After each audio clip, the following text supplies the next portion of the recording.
Darius Colton stopped at the Mason Creek gas station for a soda after basketball practice, unaware that his ordinary night was about to explode into violence. Two white officers pulled up, their suspicion already loaded and ready to fire. To them, Darius was a threat in brown skin, a target to dominate, not a 16-year-old kid trying to get home. Their voices rose, their tempers snapped, and soon the pavement was stained with fear and humiliation. But what they didn't know was who they had touched. His mother, FBI Special Agent Maya Colton. And when she arrived, every badge in sight froze. Before we go any further, comment where in the world you are watching from and make sure to subscribe, because tomorrow's story is one you don't want to miss. The humid Georgia air clung like a wet blanket as Darius Colton pushed open the glass door of Bright Mart gas station. The bell chimed softly, and the cool blast of air conditioning hit his face. His basketball jersey stuck to his back, still damp from practice. The fluorescent lights hummed overhead, casting a harsh glow across the empty aisles. "Evening, Mr. Jennings," Darius called out, nodding to the older man behind the counter. Carl Jennings looked up from his newspaper and gave a tired smile. "How was practice, son?" Carl asked, folding his paper. "Good. Coach says I might start next game." Darius headed toward the drink coolers, his sneakers squeaking against the linoleum floor. He pulled out his phone and typed a quick message to his mom. "Be home in 10. Want anything?" The cooler's glass door fogged up as he opened it, reaching for a Sprite. His phone buzzed. Maya had replied, "Just you, safe and sound." Darius smiled, grabbing a bag of chips from the rack. He was halfway to the counter when red and blue lights suddenly flashed through the store windows, painting the walls in alternating colors. Two police cruisers pulled into the parking lot, tires crunching on gravel. Darius felt his stomach tighten, an instinctive reaction his mother had warned him about. Keep calm. Be polite. Remember your rights. The store's bell chimed again as Deputy Kyle Drennan strutted in, followed by Officer Rourke. Drennan's hand rested on his holster, his face twisted in what looked like anticipation rather than concern. "Got a report of a robbery few blocks over," Drennan announced, his eyes fixing on Darius. "Suspect's a young black male, about 6 feet. His lips curled into a smirk. Well, what do we have here?" Darius's heart pounded, but he kept his voice steady. "I'm just getting a drink, sir. Coming from basketball practice." "Sure you are, boy." Drennan circled him like a shark. "Empty your pockets."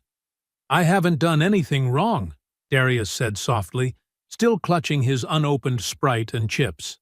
"I'm a regular here. Ask Mr. Jennings." Carl shifted behind the counter, clearing his throat. "Officers, the kid's fine. He comes in here all the time after practice." Drennan ignored him. "I said empty your pockets. Now!" Officer Rourke moved to block the door, his face a mask of forced authority hiding obvious nervousness. With trembling hands, Darius placed his items on a nearby shelf and pulled out his pockets. Phone, wallet, basketball keychain. "See? Nothing, sir." "Oh, you think you're smart?" Drennan grabbed Darius's arm. "Outside. Now." "Wait, please!" Darius started, but Drennan was already dragging him toward the door. "Mr. Jennings, call my mom. Please." The night air hit him like a wall as they shoved him outside. Drennan slammed him against the patrol car's hood, pressing his face against the warm metal. "Spread 'em." "I'm not resisting," Darius said, his voice cracking. "Please, I haven't done anything." A small crowd had begun to gather. Angela Ruiz, still in her nursing scrubs from her hospital shift, pulled out her phone and started recording. Her hands shook with anger as she captured every moment. "Stop moving!" Drennan shouted, though Darius was perfectly still. "I'm not." Darius's words were cut off by a sudden punch to his kidneys. His knees buckled. "He's resisting. Rourke called out, though his voice wavered with uncertainty. What happened next was a blur of pain and fear. Darius felt the bite of the taser, electricity coursing through his body. He screamed as they threw him to the ground, his face scraping against the rough concrete. Blood trickled from his nose, mixing with tears. "Mama," he whimpered. "Somebody call my mama." Drennan's knee pressed into his back as handcuffs bit into his wrists. "Shut up, boy." "Crying for your mama now?" Angela's voice rang out from the gathering crowd. "This is wrong. He's just a kid." "Back up," Rourke warned the onlookers. "This is police business." Carl Jennings stood in the doorway of his store, his face pale, hands gripping the doorframe. He wanted to speak up, to do more, but decades of ingrained caution held him back. Still, he couldn't tear his eyes away from the scene unfolding in his parking lot. They yanked Darius to his feet, blood dripping from his split lip. His basketball jersey was torn, smeared with dirt and blood. As they shoved him into the back of the patrol car, he caught a glimpse of Angela still filming, her face a mixture of fury and determination. The patrol car's engine roared to life. Through the window, Darius could see Carl Jennings shaking his head slowly. The old man's words were barely audible as the car pulled away. They just made the biggest mistake of their damn lives. Angela Ruiz looked down at her phone, the red recording light still blinking. Her finger hovered over the upload button, knowing this video could change everything. In the distance, police sirens faded into the humid Georgia night, carrying away a boy whose only crime had been stopping for a soda after practice. Maya's pen scratched across paperwork in her quiet Atlanta apartment, the only sound besides the hum of her laptop. Case files spread across her desk documented months of undercover work tracking corruption in local police departments. Her coffee had gone cold hours ago, forgotten in the rush to document every detail perfectly. Her phone buzzed again, the fifth time in 20 minutes. She'd been ignoring it, determined to finish her report. But this time, the constant vibration made her glance over. 12 missed calls. 23 text messages. A shared video link titled "Police Brutality in Mason Creek" topped her notifications. Something cold settled in her stomach. Mason Creek, where Darius was. Her fingers trembled slightly as she clicked the link. The video loaded, grainy at first, then crystal clear. Her coffee mug slipped from her hand, shattering on the hardwood floor. There on her screen was Darius, her baby, being slammed against a police car. "No," she whispered, watching in horror as officers threw him to the ground. "No! No! No!" Every cry from Darius felt like a physical blow. Every laugh from the officers made her blood boil hotter. When they tasered him, Maya's hand flew to her mouth, stifling a scream of rage. Her son's blood on concrete, his torn jersey, his terrified voice calling for her. Maya was moving before the video finished. She grabbed her gun from the safe, checking it with mechanical precision despite her shaking hands. Badge, keys, phone. Her mind raced through protocols and procedures, even as maternal fury threatened to overwhelm her. The elevator was too slow. She took the stairs 3 at a time, bursting into the parking garage. Her black FBI-issued SUV chirped as she unlocked it. The engine roared to life, and she peeled out of the garage, lights flashing. 2 hours. 2 hours to reach Mason Creek. Too long. Her hands gripped the steering wheel until her knuckles went white. Memory flashes hit her as she drove, teaching Darius how to handle police encounters, drilling him on his rights, watching him practice saying, "Yes, sir," and "No, sir," in the mirror. All her careful preparation, all her protection, stripped away by 2 badges and systemic racism. "Keep it together," she muttered to herself, weaving through traffic. "Think like an agent. Document everything." She called her supervisor. leaving a detailed message about the situation. Next, she contacted her lawyer, then the Civil Rights Division. Each call was precise, professional, her voice betraying none of the fear and rage churning inside her. The Mason Creek Police Department came into view just before midnight.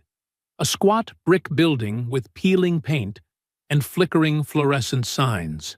Maya parked directly in front of the entrance, leaving her emergency lights flashing. Inside, the front desk officer barely glanced up. "Can I help you?" "I'm here for Darius Colton." Maya's voice was steel wrapped in silk. "You have my son in custody."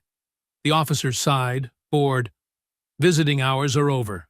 Come back tomorrow to post bail." "I'm not here to visit." Maya's FBI badge slapped onto the desk. "I'm here to take my son home. Now." The badge caught the fluorescent light, golden and official. The officer's eyes widened. Phones stopped ringing. Conversations died mid-sentence. The entire precinct seemed to hold its breath. I'll get the chief," the officer stammered, scrambling from his desk. Maya stood perfectly still, counting breaths to stay calm. Her trained eye caught everything: security camera positions, officer nameplates, the subtle shifting of papers on desks. Evidence. All of it. Evidence. Chief Charles Harlan appeared, all Southern charm and pressed uniform. His smile never reached his eyes. "Agent Colton, what a surprise. I wasn't aware the FBI had interest in local matters." "Where is my son?" Each word was precisely enunciated. "Now, ma'am, your boy was caught up in a robbery investigation." Matched the description perfectly. When our officers attempted to question him, he became combative. "I saw the video." Maya stepped closer. "I want the body cam footage. Now." Harlan's smile tightened. "Unfortunately, there seems to be some technical difficulty with those files. Equipment malfunction, you understand." "Both cameras? Simultaneously?" Maya's laugh was sharp as broken glass. "That's quite a coincidence, Chief Harlan." "These things happen." He spread his hands in a gesture of false helplessness. "But I'm sure once everything's sorted out." "My son." "Now." Something in her voice, or perhaps the barely contained fury in her eyes, made Harlan step back. He nodded to a deputy, who hurried to fetch keys. They led her to the holding cells. Darius sat hunched on a metal bench, his tall frame trying to make itself smaller. Dried blood crusted his nose and lip. His jersey, the one she'd saved 3 months to buy him, was ruined. The cell door clanged open. Maya knelt in front of her son, gently touching his bruised face. His skin was cold, his eyes distant. "You're safe now, baby," she whispered, pulling him close. "They have no idea who they just messed with." Dawn crept over Mason Creek, painting the sky in shades of gray and pink. Maya's FBI-issued SUV glided through empty streets, her eyes constantly darting between the road and her mirrors. Every patrol car they passed made Darius sink lower in his seat. The silence in the car felt heavy, broken only by Darius's occasional winces when they hit bumps. His swollen face looked worse in the growing light. The medical report from the emergency room sat in Maya's briefcase. Contusions, mild concussion, bruised ribs. Each injury catalogued, photographed, and documented. "They following us?" Darius whispered, his voice hoarse. "No, baby." Maya reached over to squeeze his hand. "But I'm making sure." Her phone rang, the sound harsh in the quiet car. The caller ID showed Agent Shaw, FBI supervisor. Maya connected it to the car's Bluetooth. "Agent Colton," Shaw's gravelly voice filled the vehicle. "I've been briefed on the situation in Mason Creek. Sir, I'm preparing a full report on multiple civil rights violations, evidence tampering, and—" "Stand down, Maya." Shaw's tone was firm. "This isn't a federal matter. Local PD has jurisdiction." Maya's jaw clenched. "With all due respect, sir, they assaulted my 16-year-old son." They deleted body cam footage. They're covering up. I understand you're upset as a mother, Shaw cut in. But don't make this personal. Don't turn this into a federal incident. Handle it through proper channels. Proper channels? Maya's laugh was bitter. Like the Internal Affairs Department that Chief Harlan's brother-in-law runs? That's an order, Agent Colton. Stay out of it. The call ended. Maya's hands tightened on the wheel until her knuckles went white. Mom?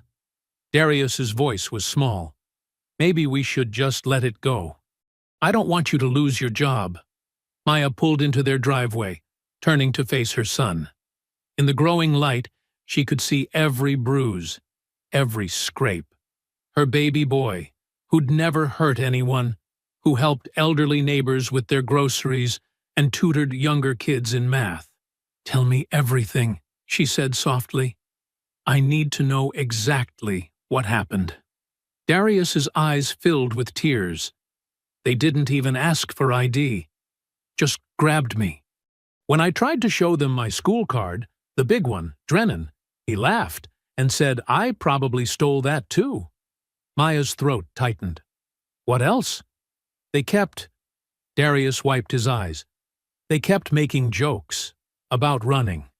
The younger one, Rourke, he got real close and whispered, Bet your mama taught you how to run, huh? Then they both laughed. Maya closed her eyes, fighting back rage. Did they read you your rights? No. They just kept... His voice broke. They kept hitting me, even after I was cuffed. Said they'd plant something in my pockets if I didn't confess. A knock on the car window made them both jump. Mrs. Lang, their elderly neighbor, stood there in her morning robe, tablet in hand. Maya got out, positioning herself protectively between Mrs. Lang and Darius. But the old woman's face was creased with concern. I saw what they did to your boy, Mrs. Lang said, holding out her tablet. Angela Ruiz, the girl who filmed it?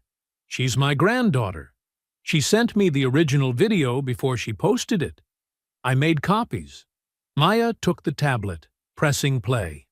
The footage was clearer than the viral version she'd seen.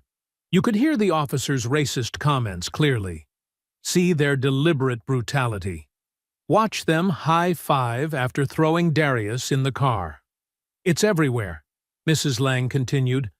Twitter, Facebook, all over the news. People are using some hashtag, Justice for Darius. As if on cue, a news van turned onto their street, followed by another. And another. Get inside, Maya told Darius, gathering their things. Mrs. Lang, thank you. Would you be willing to make a formal statement? The older woman nodded firmly. Those boys in badges need to learn they can't treat people this way. Not anymore. Inside, Maya helped Darius settle on the couch while reporters gathered outside. Their phones kept buzzing with messages and notifications. The hashtag John Justice for Darius was trending nationwide. Maya sat at her desk, connecting Mrs. Lang's tablet to her laptop. She played the video again. And again. Each viewing stoked her fury, but also her determination. She noticed details she'd missed before. Badge numbers, name tags, the reflection of a dash cam that supposedly wasn't working. Darius had fallen asleep on the couch, pain medication finally taking effect. Maya watched him breathe, saw how even in sleep he held himself carefully to avoid pressure on his ribs. She turned back to the video, freeze-framing Officer Rourke's smirking face as he whispered his taunt about running. If they want to play dirty, she murmured, pulling out her case files and notebook, I'll show them what real investigation looks like. Her fingers flew across the keyboard, accessing databases she'd built during years of civil rights investigations. Patterns emerged, similar incidents buried in reports, officers transferred between departments, evidence that consistently went missing, a system designed to protect its own. The afternoon sun blazed through Maya's home office window as she sorted through files and made calls. The TV droned in the background until a familiar name caught her attention. Breaking news from the Mason Creek Police Department regarding last night's arrest of local teenager Darius Colton. Maya's head snapped up. On screen, Chief Harlan stood at a podium, his silver hair gleaming under the lights, his expression grave but controlled. Security footage clearly shows the suspect attempting to leave the premises with stolen merchandise, Harlan announced. When confronted, the individual became combative and struck Officer Drennan. The screen showed grainy, choppy footage of Darius at the gas station. Maya's blood boiled. They'd edited out everything incriminating. No brutal takedown, no racial slurs, no tasing, just carefully selected fragments that made her son look guilty. "Mom?" Darius called from the living room. "They're lying. I know, baby." Maya grabbed her keys and badge. "Stay here. Keep the doors locked." The drive to the police station took 7 minutes. Maya counted each one, her fury building with every second.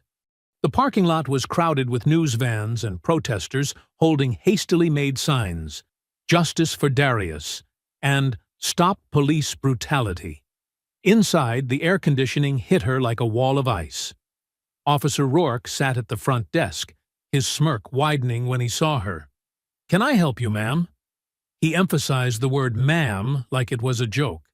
"I need to see Chief Harlan, now." "Chief's in a meeting." Maya slapped her FBI credentials on the desk. "Tell him Agent Colton is here about tampering with evidence in a federal investigation." Rourke's smirk faltered. He picked up the phone, whispered something, then nodded toward the hall. "He'll see you." Maya noticed everything as she walked through the station.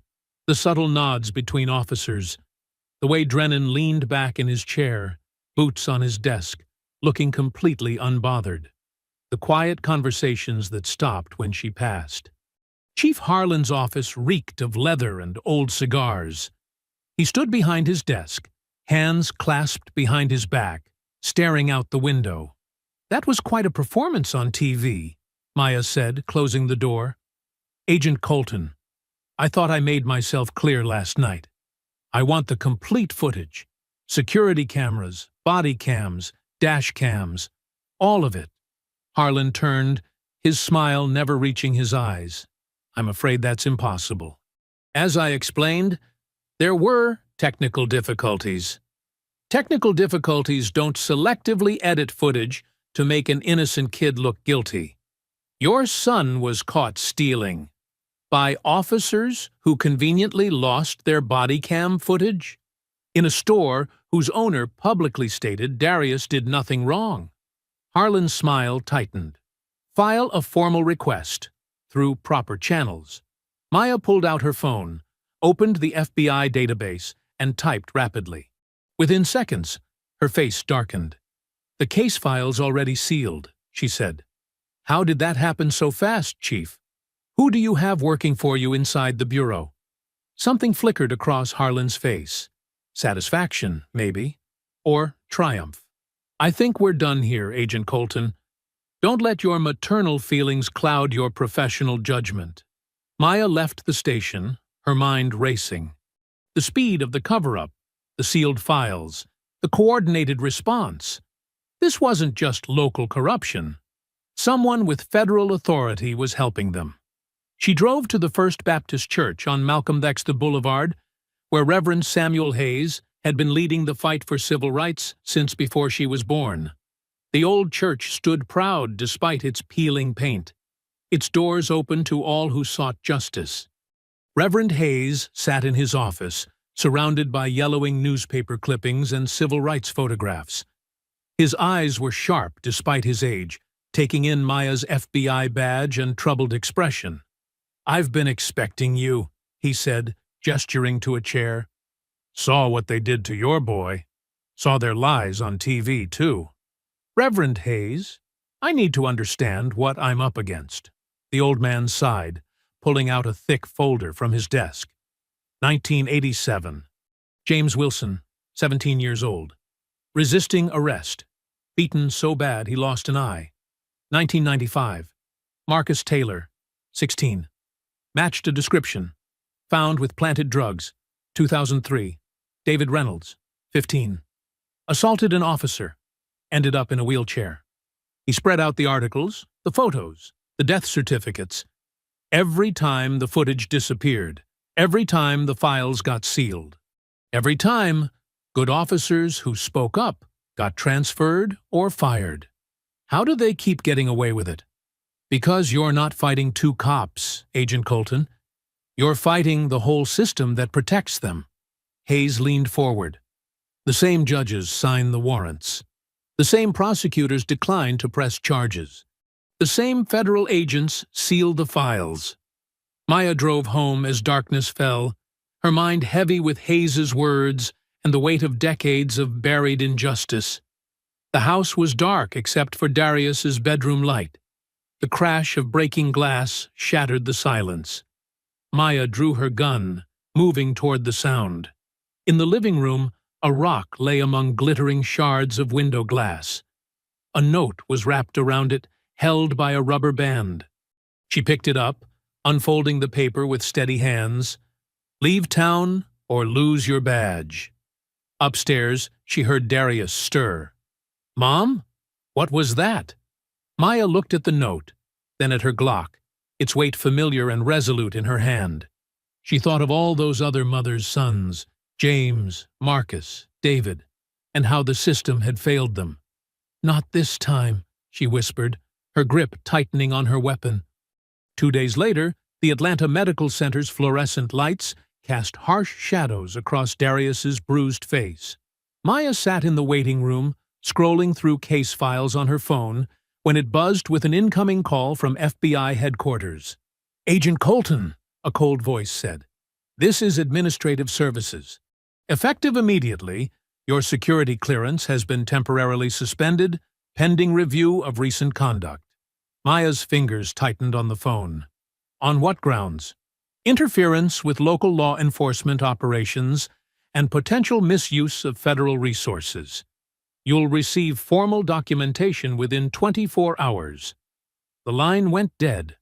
Maya stared at her phone, her mind racing. She'd expected pushback, but this was different.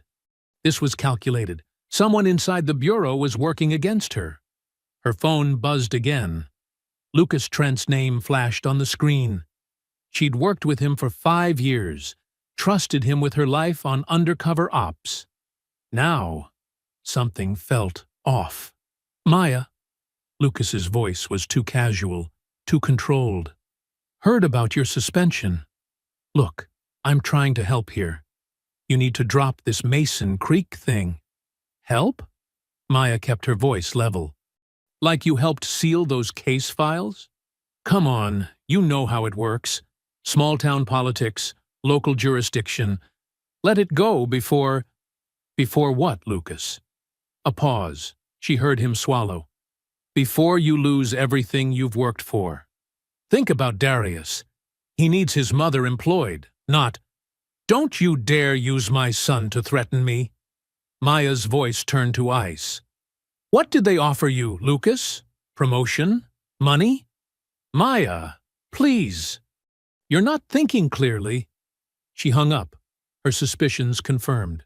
Lucas's nervous tone, the carefully chosen words. He wasn't warning her. He was threatening her. The doctor called Darius's name. Maya watched her son limp into the examination room, his shoulders tense. The bruises were fading, but something else had been broken. His sense of safety, his trust in the world. Her phone buzzed with a text from Reverend Hayes. Meet us at Morales Media, 2 p.m., bringing someone you need to talk to. 2 hours later, Maya pulled into a converted warehouse space in downtown Atlanta. The sign read, Morales Independent News Network. Inside, exposed brick walls were covered with award-winning headlines and photos of protest movements. Tessa Morales looked younger than Maya expected. Early 30s, with sharp eyes and a laptop covered in social justice stickers. Reverend Hayes made introductions. Agent Colton, Tessa said, pulling up files on multiple screens. What happened to your son isn't random. I've been tracking Mason Creek PD for years. Look at this pattern. Graphs and statistics filled the screens. Arrest rates, complaint records, mysterious evidence losses. 10 years of systematic brutality, Tessa explained. Always against young black men. Always with lost footage. Always ruled justified. How are they getting away with it? Maya asked. Money. Tessa pulled up financial records. Civil forfeiture funds, inflated budgets, mysterious donations. Someone's paying to keep this quiet. And someone in the FBI is helping, Maya added, thinking of Lucas's call. Exactly. Tessa nodded. But they slipped up with Darius. They didn't know who his mother was. Now we have a chance to expose everything. Back home that night, Maya spread files across her dining room table. Darius was staying at his aunt's house. Safer there, for now. Lightning flickered outside as she cross-referenced cases, looking for patterns. A name caught her eye. Then another. Her hands started shaking. 3 deaths, all labeled drug overdose. Young black men, all stopped by Mason Creek PD in the weeks before their deaths. All cases involved officers Drennan and Rourke. Marcus Johnson, 19, found in his car with a lethal dose of fentanyl. The dash cam footage from his last traffic stop? Corrupted. Deshaun Williams, 17. Overdosed after a night in lockup. The holding cell camera? Malfunctioned. Andre Thomas, 20. Dead in his apartment from mixed substances. The body cam footage from a wellness check by Drennan and Rourke the day before? Lost in transfer. Maya's stomach churned. This wasn't just brutality. This was murder. She pulled up photos of the victims. Young faces, bright smiles. Lives ended too soon. Then she looked at Darius's medical photos. The bruises, the taser marks, the fear in his eyes. The same officers, the same pattern, the same cover-ups. Thunder crashed outside. Maya stood up, walking to the window. Rain lashed against the glass as lightning illuminated the street. Her reflection stared back at her. Not just an FBI agent now, but a mother fighting for every child these men had hurt. "You picked the wrong family," she whispered, her voice hard with determination. More lightning flashed, throwing harsh shadows across the scattered files, evidence of a decade of crimes about to be exposed. She picked up her phone and dialed Tessa's number. "I found something. 3 deaths, same officers. We need to start connecting the dots." "Come to my office first thing tomorrow," Tessa replied. "Bring everything you have. And Maya, watch your back. People who expose these kinds of secrets tend to have accidents." Maya hung up and looked at the photos again. Young faces, lost lives, a system that had protected their killers, but not anymore. Dawn broke over Mason Creek as Maya's SUV pulled into the nearly empty parking lot of Maggie's Cafe. The small diner sat on the edge of town, its neon open sign flickering weakly against the pale morning light. Inside, Tessa Morales already occupied a corner booth, her laptop open and 3 empty coffee cups scattered around her notes. Maya slid into the worn vinyl seat, her FBI badge hidden beneath her jacket. The fewer people who knew she was here, the better. "You look like you haven't slept," Tessa said, pushing a fresh cup of coffee across the table. "Because I haven't." Maya took a long sip. "Every time I close my eyes, I see those dead boys' faces. And Darius—" "We'll get the footage," Tessa assured her, turning her laptop to show a blueprint of the police station. "My contact says there's a backup system that automatically uploads security feeds to the town's central server. The police seized Carl Jennings's hardware, but they missed something." Maya leaned forward. "How sure is your source? He's been the IT guy for 10 years. Hates what he's seen, but was too scared to talk. Until now." Tessa pulled up an email. Says there's a copy in evidence locker B7. Old storage room they rarely use anymore. The bell above the cafe door chimed. Both women tensed, but it was just an elderly couple shuffling in for breakfast. First, Maya said, we need to talk to Carl Jennings. Get his statement on record before they pressure him to change it. The Bright Mart gas station looked different in daylight, smaller, sadder. Carl Jennings stood behind the counter, his weathered face tight with anxiety, as Maya and Tessa approached. We're closed for inventory, he called out automatically. Mr. Jennings, Maya said softly, we need to talk about what happened to my son. The old man's hands trembled as he arranged candy bars that were already perfectly aligned. I already told the police everything. No, Tessa corrected, setting up her small camera. You told them what they wanted to hear. Now we need the truth. Carl's shoulders slumped. He looked at the spot where Darius had been thrown down, then at Maya. Your boy didn't do anything wrong. I've known him since he was little. Always polite. Always pays. But those officers... His voice cracked. Maya waited, letting the silence draw out his courage. They came in looking for trouble. I heard them laugh when they spotted him, called him names I won't repeat. When they started roughing him up, I tried to tell them he was a regular customer, but... Carl wiped his eyes. They said if I didn't shut up, they'd find reasons to shut me down. Tessa's camera recorded as Carl described everything. The unprovoked attack, the slurs, how they'd laughed while beating Darius. Then they came back, he continued, took every hard drive, every backup. Said if I had copies anywhere else, they'd make sure I lost my license. But I've been here 30 years. This is all I have. Maya placed her card on the counter. When this breaks open, you'll need protection. Call me anytime. Outside, Tessa checked her phone. My contact says the evidence locker is minimally guarded at night. We can... Agent Colton? They turned. A young patrol officer stood by their car, looking nervous. Chief Harlan requests your presence at the station. Says it's about your son's case. Maya exchanged glances with Tessa. A distraction? Or a trap? Tell the chief, I'll be there in an hour. The officer nodded and left. Tessa grabbed Maya's arm. It's perfect. They'll be focused on you while I check the locker. That evening, Maya sat in Harlan's office, listening to him drone about procedure and proper channels. Her phone buzzed silently. A text from Tessa. In position. Your son's case is complex, Harlan was saying. Multiple witnesses report aggressive behavior. You mean the witnesses you haven't let me interview? Maya interrupted. Or the ones whose statements disappeared like the body cam footage. Another buzz. Found B7. Going in. Harlan leaned forward, his fake smile slipping. Agent Colton, you're emotionally compromised. Perhaps if you took some time. Third buzz. Smoke. Fire alarm going off.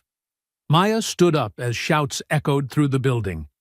Officers rushed past the office door. Harlan's radio crackled. Fire in the evidence room! East wing! She ran through the chaos, following the smoke to the evidence storage area. Tessa stood outside, face streaked with soot, watching firefighters battle flames pouring from the doorway. The fire chief emerged, shaking his head. Electrical fire. Everything in there is gone. Maya knew better. The timing was too perfect. They were destroying evidence, erasing their tracks. She watched flames consume the truth about her son's beating, about those dead boys, about years of corruption. Tessa coughed, still filming despite the smoke. They're cleaning house. Maya's voice was ice cold as she watched their last hope of proof turn to ash. Then we stopped being polite. Around them, firefighters shouted orders.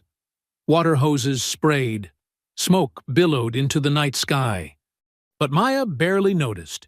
She was already planning their next move, knowing that somewhere in this town, someone had another copy. Someone else had seen too much. Someone else was ready to talk. They just had to find them before the police did. Maya sat at her kitchen table early the next morning, staring at her laptop screen through bleary eyes.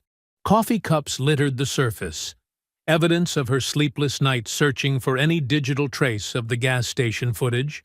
Darius was still asleep upstairs, his bruises now turning a sickly yellow-green. Her phone buzzed. The caller ID read, Derek Lynn. "Tell me you have good news," Maya answered, keeping her voice low. "Maybe," Derek said. She could hear keyboard clicks in the background. "Remember when I set up that shadow backup system for the Bureau's Georgia field offices? Turns out Mason Creek's municipal network piggybacks on the same infrastructure." Maya sat up straighter. "What are you saying?" "I'm saying that before someone torched that evidence room, every file got automatically mirrored to a secure server. Standard protocol for preventing data loss." More typing sounds. "The trick is finding the right backup among thousands of encrypted files. Can you do it remotely?" "Already am." "But Maya," his voice turned serious, "if anyone traces this, we're both looking at federal charges. Are you sure?" "They beat my son, Derek. They're covering up murders. I'm sure." She heard him sigh. "Give me an hour. Don't use your regular phone or email. I'll contact you through Signal." Maya paced the kitchen for 45 minutes before her secure messaging app chimed. A link appeared, followed by Derek's message. "Found it. Heavily fragmented, but recoverable. Get somewhere safe to download." She texted Tessa, who arrived within minutes in her beat-up Honda Civic. They drove to a coffee shop 2 towns over, choosing a corner table away from windows. Tessa's fingers flew across her laptop keyboard as she accessed the secure link. "It's big," Tessa whispered. "Multiple video files, timestamp logs, radio transcripts." The first video file loaded. The gas station's security footage was grainy but clear enough. They watched Darius enter the store, politely nodding to Carl Jennings. Minutes later, Officers Drennan and Rourke appeared. "Turn up the audio," Maya said, her throat tight. The officers' voices came through clearly. "Look what we got here." Another one of them thinking they own the place. The racial slurs made Maya's hands clench into fists. The footage showed everything. The unprovoked aggression, Darius's calm compliance, the moment they started beating him. The officer's laughter mixed with her son's cries for help. "This is it," Tessa breathed. "This proves they—" The video stuttered. Pixelated blocks appeared across the screen. The audio degraded into static. "No! No! No!" Tessa typed frantically. The files corrupted halfway through. "Looks like damage from the fire affected the backup." Maya leaned back, running her hands over her face. "But what we have is still damning," Tessa finished.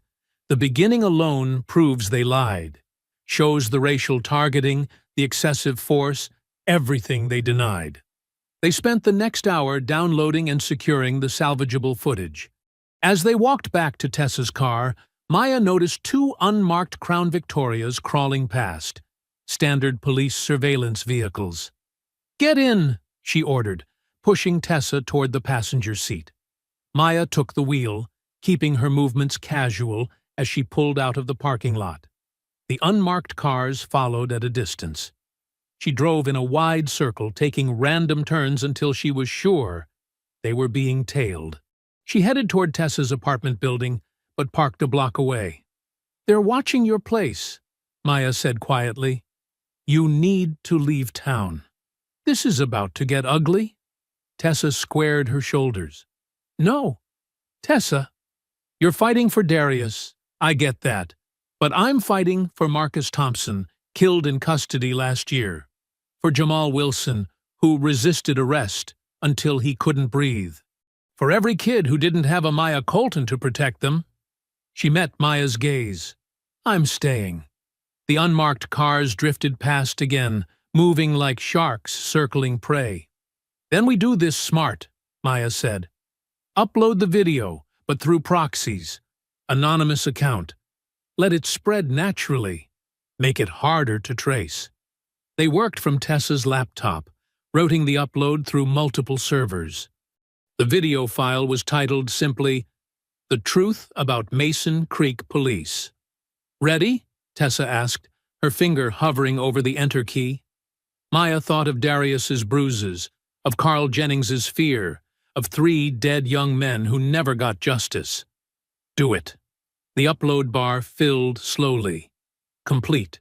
Posted. For 5 minutes, nothing happened. Then 10 shares. Then 100. Comments flooded in. Local news stations picked it up. Then national outlets. Maya's phone exploded with notifications as the hashtag #Genre Justice for Darius trended again, this time with hard evidence. Calls for investigations poured in. The partial footage played on repeat across social media, each share building more public outrage. "Look at this," Tessa said, showing Maya her screen. The video had reached 1 million views in under an hour. "They can't bury it now. Too many people have seen it." Through the car window, Maya watched the unmarked police vehicles still circling, unaware that their targets had just launched a digital missile. The truth was out there now, spreading faster than they could contain it.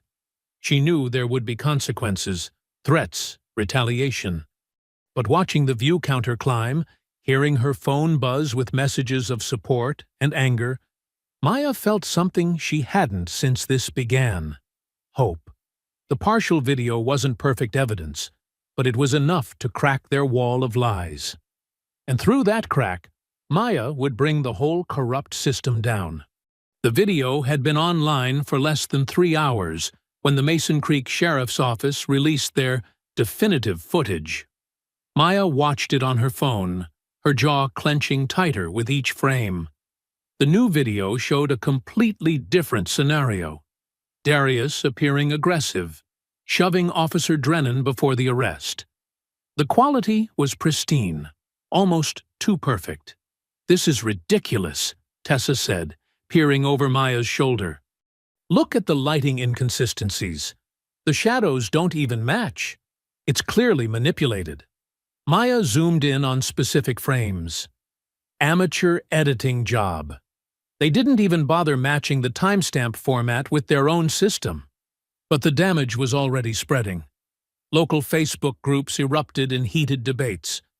The Mason Creek Community Forum split into warring factions. Those who'd seen the original assault footage versus those claiming it was selectively edited to smear our officers. Maya's phone rang. Assistant Director Shaw's name flashed on the screen. "Agent Colton!" His voice was tight, controlled. "My office, now." The drive to the Atlanta field office took nearly 2 hours. Maya spent it rehearsing responses, preparing arguments. But when she walked into Shaw's office, his expression told her it wouldn't matter. "Sit down," he said, not looking up from a manila folder, her personnel file. She remained standing. "This isn't a request, Agent Colton." "With respect, sir, I prefer to stand." He finally met her eyes. "You're suspended. Effective immediately. Badge and weapon on my desk." "On what grounds?" "Interference with a local investigation. Unauthorized access of federal databases. Leaking of confidential materials." He leaned back. "Need I continue?" "Those officers assaulted my son, which is precisely why you should have recused yourself." Shaw's voice softened slightly. "Maya, you're one of our best, but you've compromised multiple ongoing investigations. The Mason Creek situation requires delicate handling." "Delicate handling?" Maya felt her professional mask slipping. "Is that what we're calling cover-ups now?" "Badge and weapon, Agent Colton. Don't make this worse than it is." She placed them on his desk, each movement deliberate. "You know what's happening there is wrong. What I know is that you're emotional and no longer objective. Go home. Let the proper channels handle this. The proper channels. Maya had seen how those worked, slowly, quietly, until public interest faded and files disappeared into administrative black holes. The drive home felt longer, heavier. A black and white cruiser appeared in her rearview mirror about 20 minutes out from Mason Creek. It rode her bumper, high beams flashing. Maya kept her speed exactly at the limit, hands at 10 and 2. The cruiser swerved aggressively around her, then cut back in front, nearly clipping her front end. She recognized the tactic, intimidation, trying to provoke a reaction. The cruiser finally peeled off, but the message was clear. We're watching. Maya pulled into her driveway as sunset painted the sky orange. A familiar sedan was parked across the street. Lucas Trent's government-issue vehicle. He sat on her porch steps, looking appropriately concerned. "Heard about the suspension," he said as she approached. "Shaw's wrong, you know. This whole thing stinks." Maya studied her former partner's face. They'd worked together for 6 years. She'd trusted him with her life more than once. Now, she noticed the slight tension around his eyes, the way his right hand kept touching his collar. His tell when he was lying. "Want to come in?" she offered. "I could use a friendly face right now." Inside, Lucas paced her living room while she made coffee. "Maybe it's for the best," he suggested carefully. Stepping back, letting things cool down. "You still have that original gas station footage?" "Lost in the evidence room fire," Maya lied smoothly. "I'm out of moves, Lucas. They won." She watched him relax slightly. Sometimes the system works better from the inside. Give it time. They talked for another hour, Lucas probing gently about what evidence she might have left, Maya playing defeated and resigned. When he finally left, she waited exactly 3 minutes before slipping out her back door. The tracking device was smaller than a quarter, easily attached to his rear wheel well, as she'd pretended to look for her dropped keys earlier. Her phone showed his position moving steadily north, away from town. Maya followed at a distance in her personal car, headlights off along the back roads. Lucas's signal stopped at a secluded cabin near the lake, Chief Harlan's weekend getaway, according to property records. She parked behind dense trees and crept closer, her phone set to record. Through the cabin's window, she could see Lucas and Harlan meeting in what looked like a study. Lucas handed over a thick folder, the same type as FBI case files. Harlan nodded, handed him an envelope.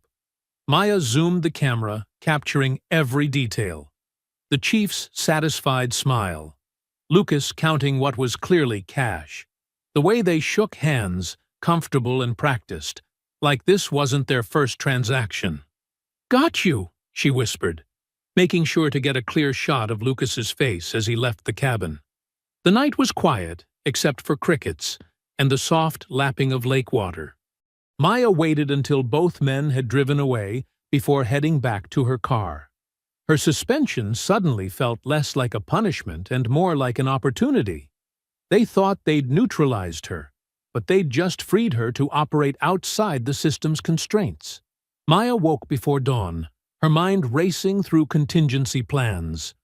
She moved silently through the house, checking windows and doors, a habit from her FBI training that now felt desperately necessary.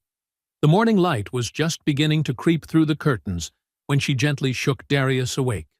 "Baby, we need to pack," she said softly, sitting on the edge of his bed. "Just essentials. My friend Patricia in Atlanta can take you in for a while." Darius rubbed his eyes, the bruises on his face still visible in the dim light. "Mom, I don't want to leave you here alone. I'm not the one they're trying to break." Maya squeezed his hand. "Pack your basketball gear too." Patricia's son plays for his high school team. While Darius packed upstairs, Maya moved through the house gathering documents, birth certificates, school records, medical files, everything they might need. She'd learned long ago that having backup plans for backup plans wasn't paranoia. It was survival. The morning air was thick with humidity when Maya stepped onto the front porch, car keys in hand. She stopped cold. All four tires of her SUV were slashed, rubber hanging in ribbons. Across the vehicle's dark paint, someone had spray-painted in jagged red letters, "We warned you!" Maya's hand instinctively went to where her gun usually sat. But of course, it wasn't there.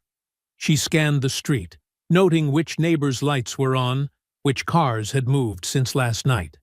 Mrs. Lang across the street was already at her window, phone in hand, likely calling 911. But Maya knew the police would take their time responding, if they came at all. Her phone buzzed. Reverend Hayes's number. "Maya!" His voice was heavy with anger and exhaustion. "They hit the church last night. Spray paint everywhere. Racial slurs, threats, windows broken." She closed her eyes, steadying herself. "Are you okay?" "I'm fine, child. But our people are scared. Really scared. Some of these young ones want to fight back, and I can't say I blame them." "I'm calling a meeting," Maya decided. "Tonight at the church. We need to show them the footage, all of it. Let them see what we're really dealing with." "You sure that's wise?" "Wisdom isn't working, Reverend. They need to see the truth." As she ended the call, a truck drove by slowly. Two white men inside staring her down. She recognized them from the diner where she'd stopped yesterday. They'd called her names, tried to make her leave. The truck circled the block 3 times before finally moving on. Maya called a rideshare to take Darius to Patricia's, watching until the car disappeared around the corner. Then she walked the 8 blocks to the church, cataloging every hostile stare, every whispered comment. Outside the corner store, an elderly white woman actually crossed herself, as if Maya were the devil incarnate. The church's walls were covered in hateful words, but inside, it still felt like sanctuary. Reverend Hayes had already started cleaning, his weathered hands scrubbing at the paint. "They think this will silence us," he said without turning around. "Like we haven't seen worse. Like we haven't survived worse." Throughout the day, people began gathering. Word spread through whispered conversations and encrypted text messages. By evening, the church pews were packed, not just with the black community, but with white allies too. Carl Jennings from the gas station sat near the front, his face set in grim determination. Maya stood at the pulpit, her laptop connected to the church's projector. "What you're about to see is hard," she warned. "But it's the truth, and truth is the only weapon we have left." The footage played, the clear, unedited security video showing Darius's assault. Every brutal second, every racial slur, every moment of casual cruelty. The sound of her son crying out for her echoed off the church walls. Someone in the back began to sob. When the lights came up, the silence was deafening. Then Mrs. Lang stood up, tears streaming down her face. "My grandson is Darius's age," she said. "Could have been him. Could be any of our children." The crowd erupted, voices raised in anger, in pain, in determination. Maya watched as people who'd been neighbors for decades finally spoke honestly about their fears, their experiences with the police. Reverend Hayes moved through the crowd, channeling their rage into purpose, helping organize protest schedules and safety protocols. Later that night, Maya sat in her car outside the Brightmart gas station, staring at the spot where they'd hurt her son. The security lights cast strange shadows on the concrete where Darius's blood had been. She could almost hear the echo of his screams, see the ghost of his body being slammed against the ground. "You're not just getting justice, Darius," she whispered to the empty lot. "We're changing this whole damn town." The gas station's lights flickered, casting alternating patterns of light and shadow across the pavement. Maya remained there, watching, remembering. Every detail of that night was seared into her memory, not just from the videos she'd seen, but from the pain in Darius's voice when he'd finally told her everything. The way the officers had laughed, the feeling of helplessness as he'd called out for her. A police cruiser rolled past slowly, spotlight sweeping across her car. Maya didn't flinch. Let them watch. Let them worry. They thought they were sending her messages with their vandalism and threats. But she had a message for them, too. This time, the victim's mother could fight back, and she was just getting started. 3 days after the church meeting, Mason Creek erupted. Protesters filled Main Street, their signs held high against the scorching Georgia sun. "Justice for Darius" echoed off brick buildings as hundreds marched peacefully, led by community organizers trained by Reverend Hayes. Maya watched from her position near the courthouse steps, tracking police movements. They'd brought in riot gear, despite the protest permit clearly stating this was a peaceful assembly. She recognized the signs, the subtle positioning, the way officers kept touching their weapons. They were preparing for something. Her phone buzzed. Derek's name flashed on the screen. "Maya, we've got a problem." His voice crackled with static and urgency. "The cloud backup. It's gone. Someone got through my security protocols.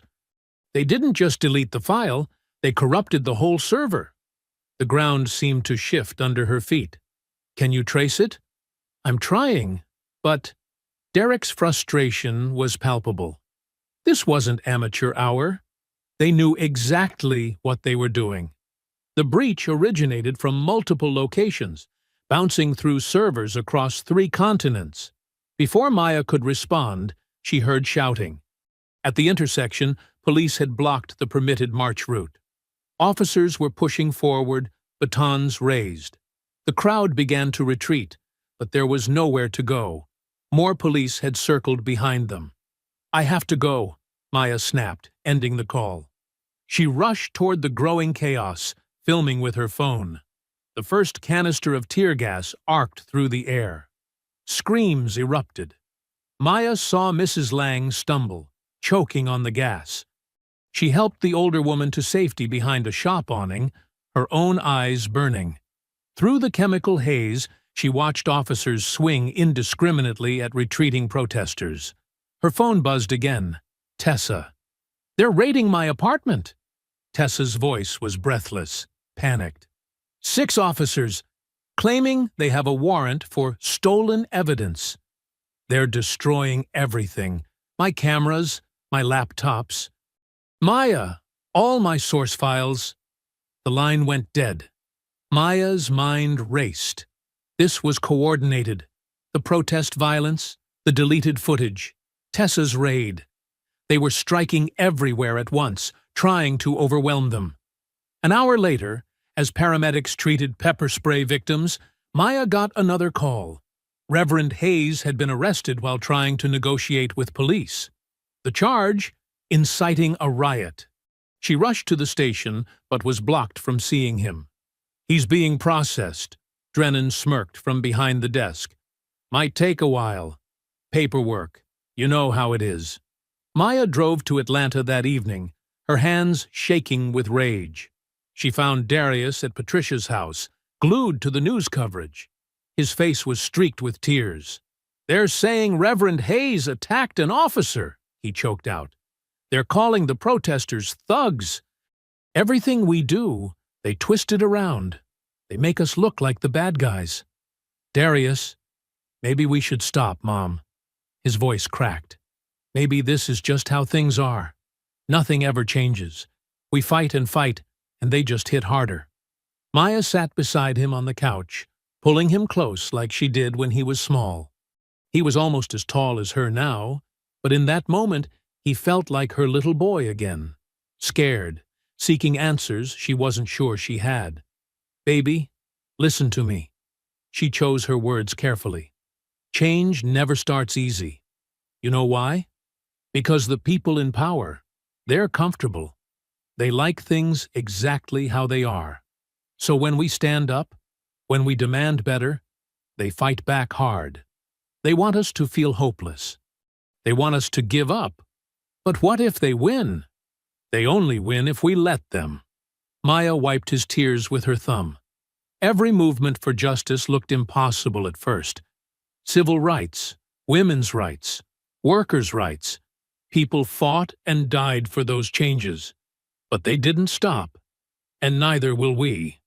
Later that night, after Darius had fallen asleep, Maya sat in her car in Patricia's driveway, head resting on the steering wheel.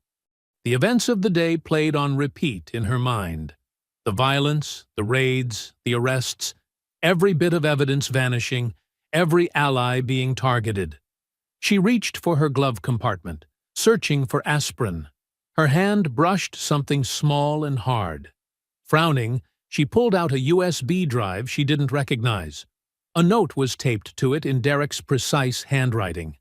Emergency backup, original footage, plus metadata. Kept offline. Stay safe. Maya stared at the tiny device, hardly daring to breathe.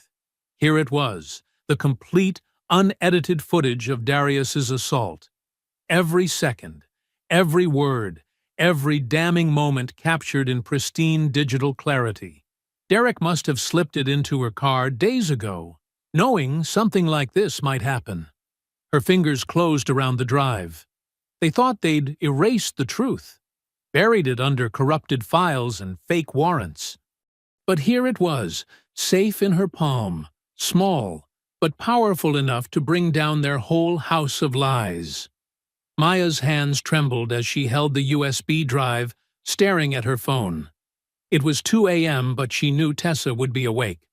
The journalist answered on the first ring. "They didn't get everything," Tessa said immediately, her voice hoarse. "I backed up most of my files to—" "We're going live tonight," Maya cut in. The silence on the other end lasted only a second. "The church basement," Tessa said. "Reverend Hayes gave me a key before they took him. It's already set up as a media center for the protests. 1 hour. Bring whatever equipment survived." The streets of Mason Creek were deserted as Maya drove through town. A few police cruisers prowled the shadows, but they didn't spot her car. She'd borrowed Patricia's old Honda instead of using her own vehicle. The church's dark shape loomed against the star-filled sky, its windows black except for a faint glow from the basement. Tessa met her at the side door, looking exhausted but alert. Her right eye was swollen, a souvenir from the raid. "They didn't find my backup laptop or the mobile hotspot," she whispered, leading Maya down creaking wooden stairs. "We can stream from here. Signal's not great, but it'll work." The basement had been transformed into a makeshift command center. Folding tables held computers and monitors. Protest signs leaned against walls covered with maps, marking police checkpoints and safe routes. The air smelled of coffee and determination. "How many viewers do you usually get?" Maya asked, plugging in the USB drive. "For breaking news? A few thousand."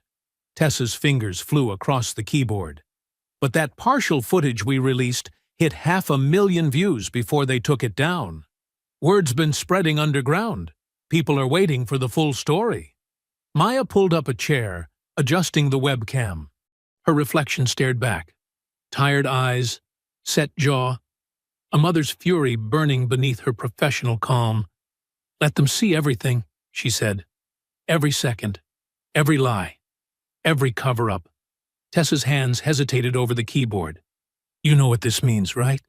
The moment we go live, there's no turning back. They'll come for us." "Good." Maya straightened her FBI badge on her blazer. "Let them come while the whole world is watching." The red recording light blinked on. Comments began flooding the chat as viewers recognized Maya's face. Tessa's subscriber count ticked upward. 1,000, 5,000, 10,000 within minutes. "My name is Special Agent Maya Colton," she began, her voice steady. 3 weeks ago, my 16-year-old son stopped for a soda after basketball practice. What happened next was captured on multiple cameras. The Mason Creek Police Department has spent weeks lying about this footage. Tonight, you'll see the unedited truth. She played the video.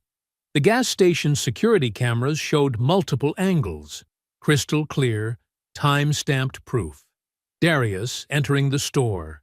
Darius selecting his items. Darius being confronted. Beaten. Tased. Every racial slur was audible. Every moment of unprovoked violence exposed. Now watch what they released to the media, Maya continued, playing the doctored footage side by side. Notice the missing sections, the edited audio, the fabricated resistance they claimed justified their actions. The viewer count exploded. 50,000, 100,000, more joining every second. Comments rushed past too fast to read. Shares multiplying across social media. Maya kept talking, methodically destroying every lie. Officer Rourke claimed my son shoved him first. This footage shows that never happened. Chief Harlan stated the body cams malfunctioned.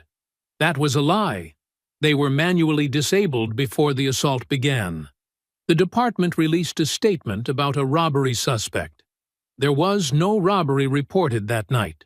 Somewhere above, a door slammed. Heavy footsteps thundered across the church floor. Maya didn't pause. "This isn't an isolated incident," she continued, her voice rising.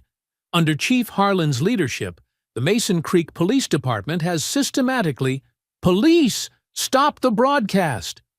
Officers poured down the stairs, flashlights cutting through the dim basement. Tessa's hands flew up, but she kept the camera rolling. Maya didn't move from her seat. "Systematically targeted young black men," she continued, staring directly into the lens as officers surrounded her. "They've falsified evidence, covered up brutality, and intimidated witnesses. And now they're here to silence us. But they're too late. Cut the feed!" An officer lunged for the laptop. Tessa blocked him. "Don't touch that equipment!" she shouted. "This is a protected press broadcast." Maya's voice remained calm as chaos erupted around her. "To everyone watching, download this footage. Share it. The truth can't be buried if enough people carry it." Rough hands grabbed her arms. She could see the viewer count still climbing past 500,000. Officer Rourke appeared, his face twisted with rage as he recognized her. "You have the right to remain silent," he snarled, yanking her arms behind her back. "I've been silent long enough," Maya replied, rising with dignity as the handcuffs clicked shut. She turned one last time to the camera, her eyes blazing. "You can't bury truth. Not anymore." The last image, broadcast to hundreds of thousands of witnesses, showed Maya being led away, head high, undefeated, while Tessa shouted the address of the church for arriving news crews. Through the basement windows, red and blue lights painted the walls like a revolution's dawn. The fluorescent lights buzzed overhead as Maya sat perfectly still in the metal chair, her wrists bound behind her back.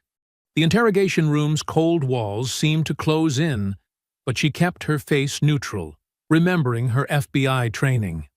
Her shoulders ached from the rough arrest, but she wouldn't give them the satisfaction of seeing her discomfort. The door opened with a dramatic swing. Chief Charles Harlan strutted in, his polished badge gleaming under the harsh lighting. He carried himself with the smug confidence of a man who'd never faced consequences, who'd built his career on making problems disappear.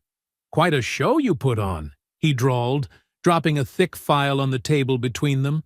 "Undermining law enforcement, inciting unrest, compromising ongoing investigations." He clicked his tongue. Not very professional for a federal agent. Maya met his gaze steadily, saying nothing. "Oh, now you're quiet?" Harlan leaned forward, his cologne too strong, too close. "Where's all that righteous anger from your little broadcast?" She could hear commotion outside, raised voices, car doors slamming, a growing crowd. But she kept her focus on Harlan, watching him like a chess player studying her opponent's tell. "You know," he continued, pacing now, "I've dealt with plenty of troublemakers in my 30 years of service. Activists, reformers, politicians, all thinking they could come into my town and tell me how to do my job." He stopped, planting both hands on the table. "But you're something special. A federal agent gone rogue, betraying her own kind." "Your kind isn't my kind," Maya said quietly, her first words since the arrest. Harlan's face darkened. "You'll never work again. Not in law enforcement, not in security, not even as a mall cop." His voice dropped to a venomous whisper. "And your boy? That disrespectful son of yours? He's gonna learn what happens when you pick fights with the wrong people." Before he could continue, the station's front doors burst open, the sound echoing down the hallway. Heavy boots thundered on linoleum. Maya recognized the cadence of federal agents' footsteps, the crisp authority in their voices. "This is FBI Internal Affairs. Everyone stay where you are." Harlan's smug expression cracked. He straightened up, reaching for his radio, but the interrogation room door flew open.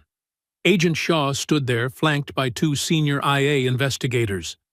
His normally perfectly pressed suit was wrinkled. He must have driven through the night from Atlanta. "Chief Harlan," Shaw's voice cut like steel, "step away from Agent Colton. Now." "Now, hold on just a minute," Harlan protested, raising his hands. "This woman broke multiple laws, compromised." "What I see," Shaw interrupted, "is an illegally detained federal agent who exposed systemic corruption and civil rights violations." He nodded to one of the IA agents. "Get those cuffs off her." As the agent unlocked her restraints, Maya rolled her shoulders, never taking her eyes off Harlan. His face had gone from red to pale, the realization of his situation finally sinking in. "The footage has over 2 million views," Shaw continued. "The Attorney General's office called me personally. This station is now under federal investigation. All officers involved in the Darius Colton incident are suspended pending review." Through the windows, Maya could hear the crowd outside growing louder. Hundreds of voices joined together, the words clear even through thick glass. "Justice for Darius! Justice for Darius!" Harlan made one last attempt. "You can't just come in here and—" "We can, and we are." Shaw's voice was ice. "Your department's files are being seized as we speak. Every case for the past 10 years will be reviewed. Every complaint, every incident report, every piece of edited footage." Maya stood, rubbing her wrists. The crowd's chants grew stronger, accompanied now by news helicopters circling overhead. Local TV vans lined the street, their satellite dishes reaching skyward. "Chief Harlan," an IA agent said formally, "please surrender your badge and weapon. You're being placed on administrative leave pending investigation into civil rights violations, evidence tampering, and conspiracy charges." Harlan's hands shook as he unbuckled his gun belt. The badge he'd wielded like a shield for decades clattered onto the table, its shine suddenly dull under the fluorescent lights. Shaw turned to Maya. "Agent Colton, you're free to go.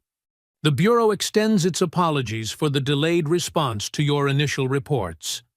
As they led her through the station, Maya saw officers being questioned, computers being seized, files being boxed up. Agent Lucas Trent sat in another room, head in his hands, as IA agents took his statement. The station's front doors opened to a sea of humanity. The morning sun painted the crowd in golden light. Hundreds of faces from every background imaginable. Black and white, young and old, families with children on their shoulders holding handmade signs. College students linked arms with elderly church ladies. The protesters' signs told stories of other victims, other injustices finally being dragged into the light. Tessa stood at the bottom of the steps, her camera rolling, sporting a fresh bandage over her swollen eye. Reverend Hayes had been released, his collar wrinkled but his spirit unbroken, as he led the crowd in a civil rights hymn. Maya paused at the top of the steps, taking in the scene. This wasn't just about Darius anymore. This was about every mother's son, every victim of unchecked power, every silence finally broken. "It's just starting," she whispered, her words nearly lost in the roar of justice awakening. Maya followed Agent Shaw through the chaos of the police station, where federal agents in dark jackets methodically moved from office to office.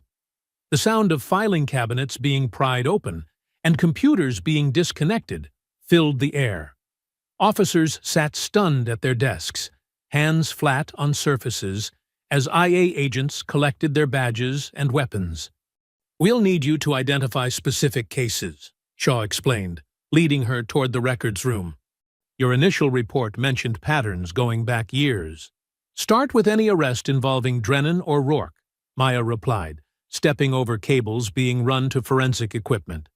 "Especially cases with missing or corrupted body cam footage." In the records room, 3 tech specialists had already set up workstations.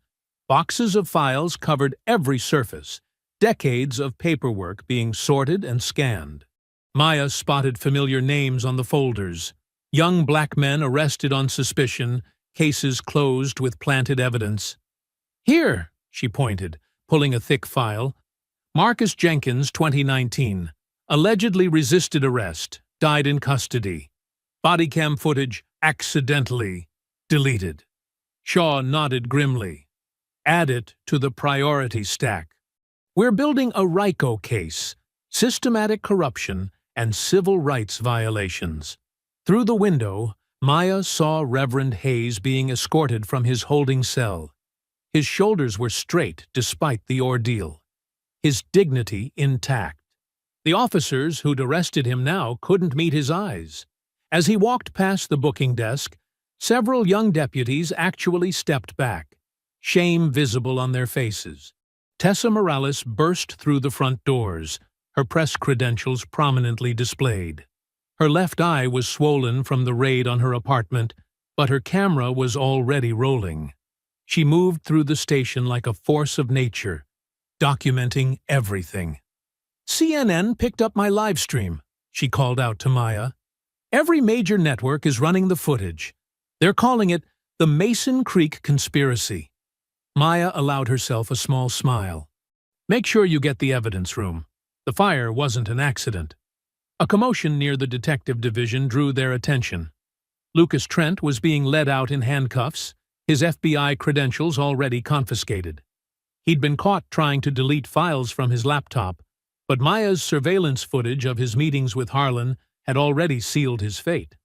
"Maya," he pleaded as they walked him past, "I can explain." "Save it for your deposition," she cut him off coldly. "The Bureau takes betrayal seriously." She turned back to the files, but a sudden burst of radio chatter made her look up. Officers were running toward the back of the building. Through the window, she saw Chief Harlan sprinting across the parking lot, a heavy briefcase in his hand. "He's making a run for it," Shaw barked into his radio. "All units converge!" Maya was already moving. She knew this building's layout from her investigation, including the rear exit Harlan was heading for. While others chased directly, she cut through the evidence room and out a side door, emerging into the morning sun. She heard Harlan's heavy breathing before she saw him. He rounded the corner at full speed, briefcase swinging wildly, and nearly ran straight into her. His eyes went wide as he skidded to a stop. "Going somewhere?" Maya asked quietly, her hand resting casually on her holstered weapon. Harlan's face contorted with rage and desperation. "You don't understand," he spat. "This town needed me. I kept order. These people trusted you to protect them," Maya cut him off. "Instead, you built a system of fear and corruption. You taught your officers that some lives matter less than others." He glanced frantically over his shoulder, hearing the approaching footsteps. "It was never personal," he tried. "Just business." The way things work. It became personal when your officers attacked my son, Maya replied. But you're right about one thing. It's also business. The business of justice. Federal agents swarmed around them, weapons drawn. Harlan slowly raised his hands, the briefcase falling open as it hit the ground. Stacks of cash spilled across the pavement. Years of payoffs and bribes exposed in the morning light. They led him back through his own station in handcuffs. Maya followed as they took him to his office one last time to collect his personal items. The space that had been his seat of power for so long now felt small and ordinary. "You really thought you were untouchable," Maya said quietly, watching him stare at his wall of commendations and photographs. "All those years, all those families you hurt. You never imagined facing consequences." Harlan's shoulders sagged as reality finally settled over him. His carefully constructed world of power and control was crumbling, exposed by the very people he'd tried to keep powerless. "Welcome to reality," Maya continued, her voice steady, "where actions have consequences, where justice isn't just a word you hide behind." Through the office window, she could see news vans arriving, their satellite dishes reaching toward the sky. Protesters gathered peacefully, their signs demanding accountability. FBI evidence teams carried out boxes of files, decades of corruption being dragged into the light. Tessa was already broadcasting live, her voice carrying through the building. In a stunning development, federal agents have uncovered what appears to be systematic civil rights violations within the Mason Creek Police Department. Multiple officers are in custody. Maya stood watching as two federal agents escorted Harlan to a waiting vehicle. His polished shoes, always so carefully maintained, scraped against the pavement. The morning sun caught his badge as they removed it, one final gleam before it disappeared into an evidence bag. Inside, the station hummed with focused activity. Evidence teams worked methodically through each department, documenting everything. The sound of cameras clicking mixed with hushed conversations and the steady hum of scanner machines. "Agent Colton," one of the tech specialists called out, "we found something in the false ceiling above Harlan's office." Maya followed him back inside. An agent on a ladder was pulling out a dusty metal box. Inside were more files, the ones they'd been most desperate to hide. She recognized some of the names immediately. "Marcus Jenkins, Jerome Wilson, Tyrell Brooks," she read aloud. "All the accidental death cases. They kept physical copies." Agent Shaw appeared beside her. "Old school. Didn't trust computers to keep their secrets." He picked up one of the folders. "This could triple our caseload." Through the glass partition, Maya watched Reverend Hayes speaking with community members who'd gathered outside. Despite his night in custody, his presence remained powerful, calming. He'd been right all along about the depth of corruption. "My team found something else," Tessa called from the dispatch room. She was reviewing surveillance footage, her laptop surrounded by notes. "Look at these patrol patterns over the last 5 years. The data showed systematic targeting of specific neighborhoods, higher arrest rates, more use of force, selective enforcement, all carefully documented in their own records." "They weren't even trying to hide it," Maya said, studying the screen. "They were proud of it. Thought no one would ever look closely enough to connect the dots." A commotion near the front desk drew their attention. Lucas Trent was being processed, his FBI credentials bagged as evidence. The man who'd once been her trusted partner couldn't meet her eyes. "Maya," he tried again as she passed, "I never meant for it to go this far. The money was just supposed to be a one-time thing." She paused, studying him.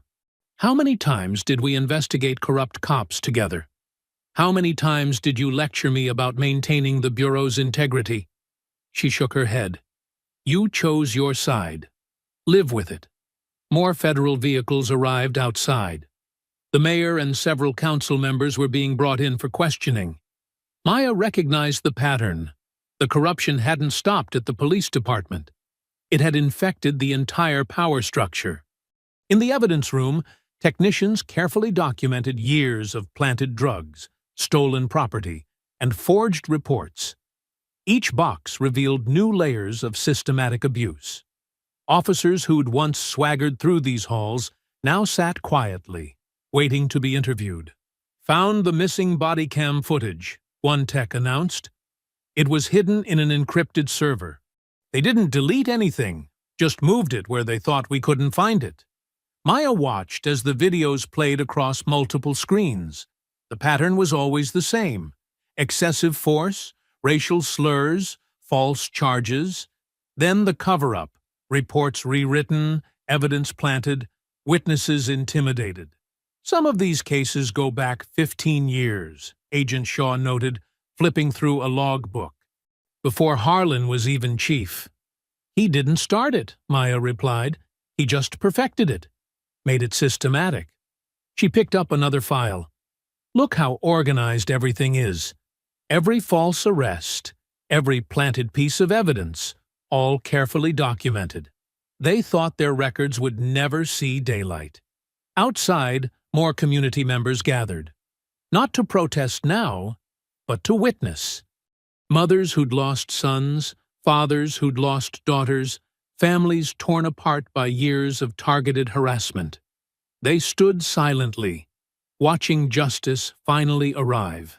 Tessa moved through the crowd, recording testimonies. "They're not afraid anymore," she told Maya during a brief break.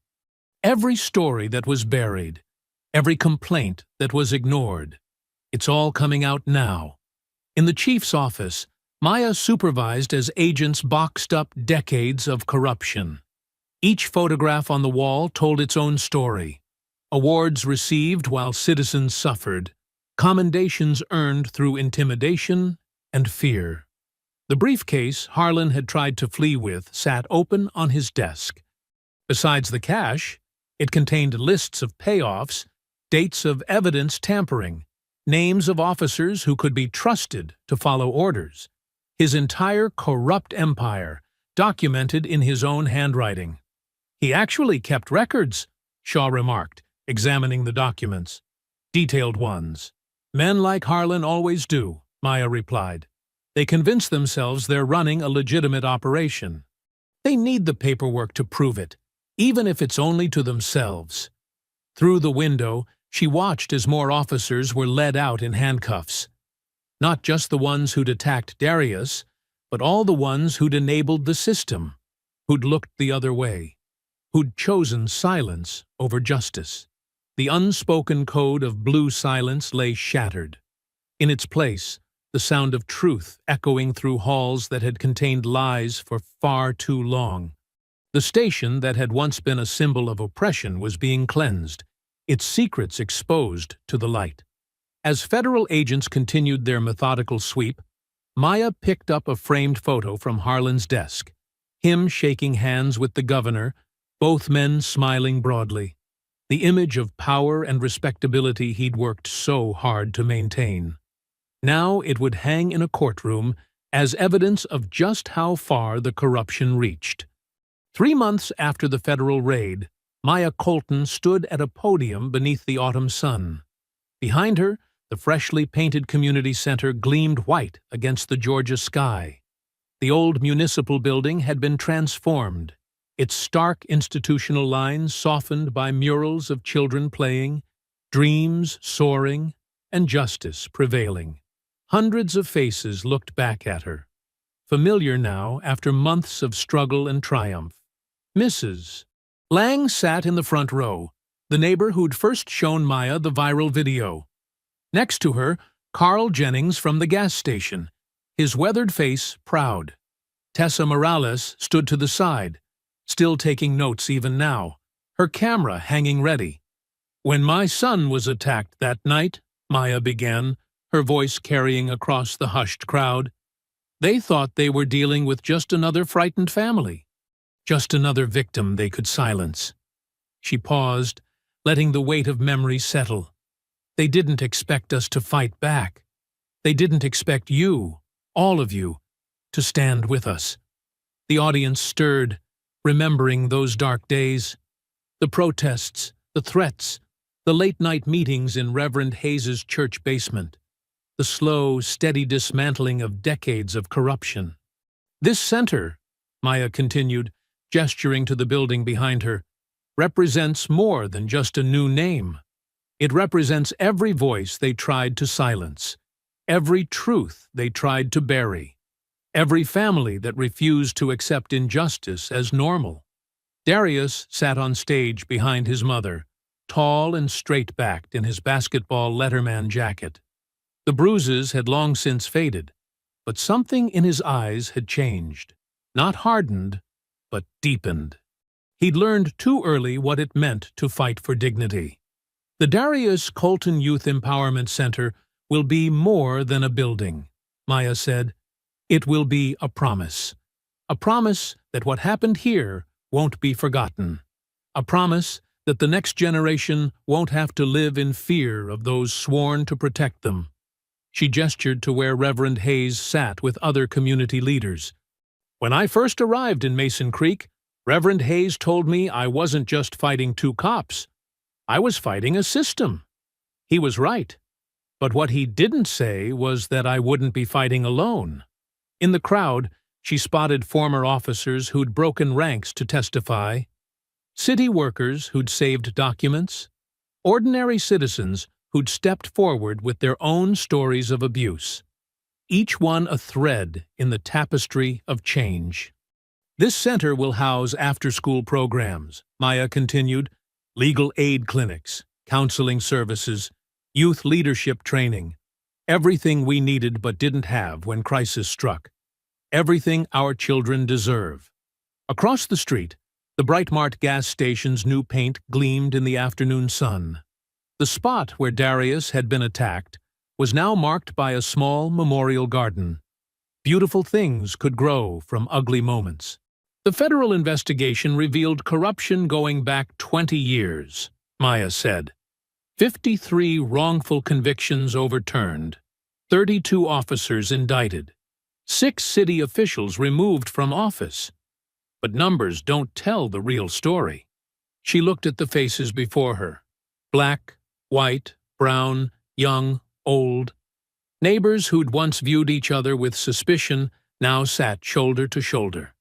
The real story is in this crowd, in how you refused to look away, in how you stood together when they tried to divide us, in how you transformed anger into action, pain into purpose. Darius stood and moved to join his mother at the podium. He'd grown taller in these months, carrying himself with quiet confidence. The crowd applauded as he took the scissors for the ribbon cutting. "My son was their mistake," Maya said, her voice thick with emotion. "But you, all of you, were their miscalculation. They thought fear would keep us quiet. Instead, it made us loud. They thought violence would make us submit. Instead, it made us rise." The red ribbon stretched across the center's entrance, a bright line between past and future. Darius's hands were steady as he positioned the scissors. "This center bears my son's name," Maya continued, "but it belongs to every child who needs a safe place, every parent who wants a better future, every person who believes that justice isn't just a word, it's a promise we make to each other." The scissors closed. The ribbon fell. The crowd erupted in cheers and applause. Young children rushed forward to be first inside, their laughter echoing off the new walls. Maya watched as Darius was surrounded by well-wishers, classmates, teachers, community members who'd supported him through the darkest days. He smiled and shook hands, no longer the frightened boy from that terrible night. Tessa approached, her notebook open. "Any comment on your new position with the FBI Civil Rights Task Force?" Maya smiled. "Just that Mason Creek won't be the last town we investigate. What happened here? It's happening everywhere. But now we know how to fight it. Now we know how to win. The autumn breeze carried the sounds of the celebration. Music from local bands, children playing on new equipment, conversations between neighbors who'd become allies in the struggle for justice. Across the street, Carl Jennings stood in his gas station doorway, watching. He caught Maya's eye and nodded slowly, a gesture of respect between two people who'd chosen truth over comfort, right over easy. The sun began its descent, painting the sky in shades of purple and gold. Inside the center, voices echoed with hope and possibility. Children's laughter rang out, the sound of freedom, of safety reclaimed. I hope you enjoyed that story. Please share it with your friends and subscribe so that you do not miss out on the next one. In the meantime, I have handpicked 2 stories for you that I think you will enjoy. Have a great day!